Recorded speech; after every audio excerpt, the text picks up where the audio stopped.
উপাদায় কৃষ্ণপৃষ্ঠায় ভূতলে শ্রীমতে জয় পতাকা স্বামিনীতি নামিনে নমো আচার্যপাদায় নিতাই কৃপা পদায়িনে গৌরকথা ধামোদয় নগর গামতারিণে নমো বিষ্ণুপাদায় কৃষ্ণপৃষ্ঠায় ভূতলে শ্রীমতে ভক্তি বেদান্ত স্বামিনীতি নামিনে নমস্তে শাশ্বতে দেবে গৌরবাণী প্রচারিণে নির্বিশেষ শূন্যবাদী পাশ্চাত্য দেশ তারিণে।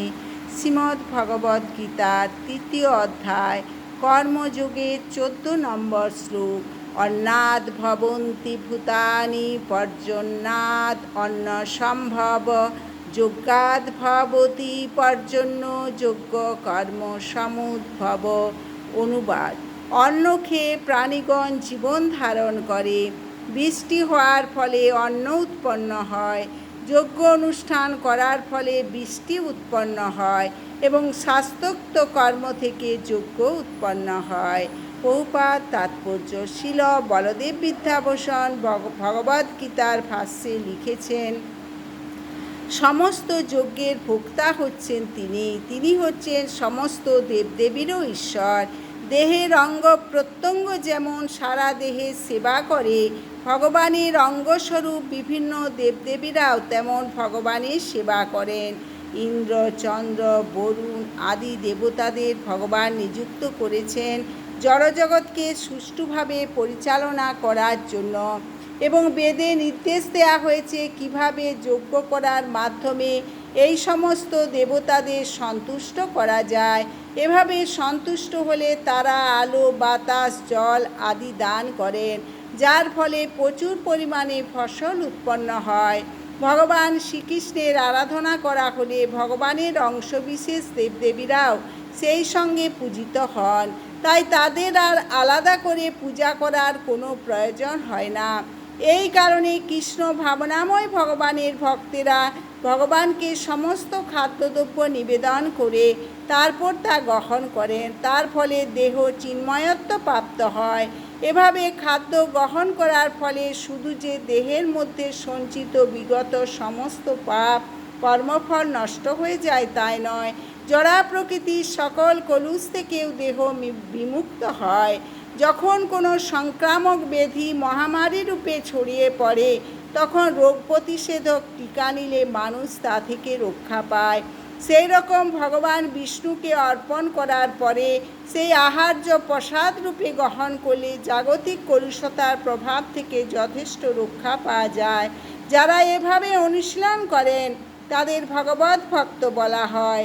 তাই কৃষ্ণ ভাবনাময় ব্যক্তি, যিনি কেবল কৃষ্ণপ্রসাদ গ্রহণ করে জীবন ধারণ করেন, বিগত জড় সংক্রমণগুলিকে প্রতিরোধ করতে পারেন এবং এই সংক্রমণগুলি আত্মোপলব্ধির উন্নতির পথে বাধা স্বরূপ।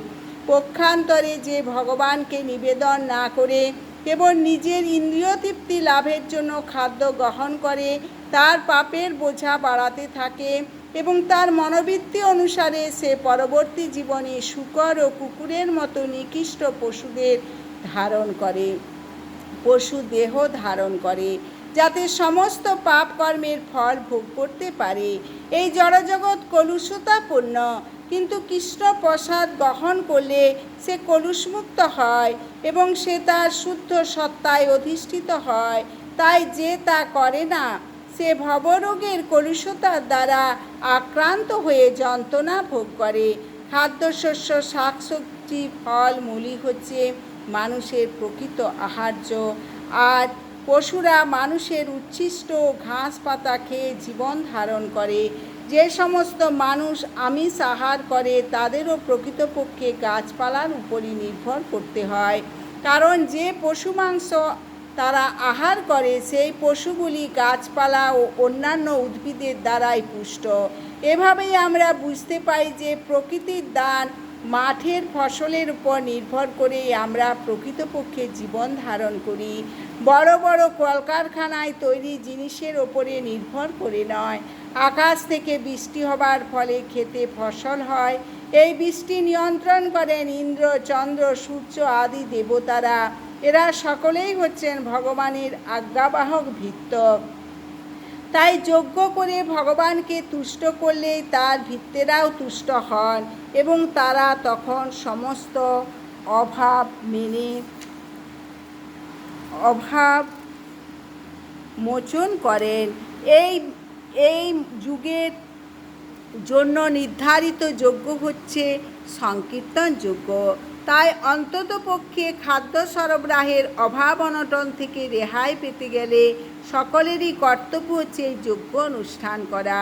এই সংকীর্তন যজ্ঞ করলে মানুষের খাওয়া পড়ার আর কোনো অভাব থাকবে না।